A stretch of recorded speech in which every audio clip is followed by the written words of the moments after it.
At lilibot ya Yesus karing hanggang siyudad, ampong nayon, tutruya karing sinagogas da, at panaral na ing may pabalita ning kayarian. At pakayapano king kay ganaganang sakit, at king miyayaliwang kapanamdaman. San Mateo chapter 9 verse 35. Pag-share po at palike.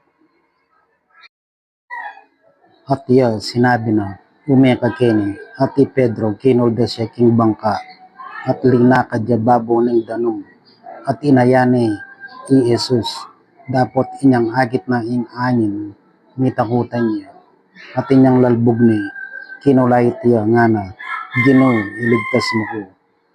San Mateo chapter 14 verse 29 hanggang 30. Pa-share o pa-like po ang pampashare. God bless you. Manyawad kayo at mirinan kayo, maninton kayo at manakit kayo, tigtig kayo at mibuklatanan kayo.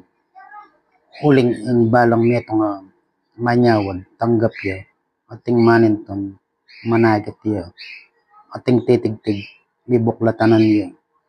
San Mateo chapter 7 verse 7 hanggang 8. Pag-like po and share. God bless you.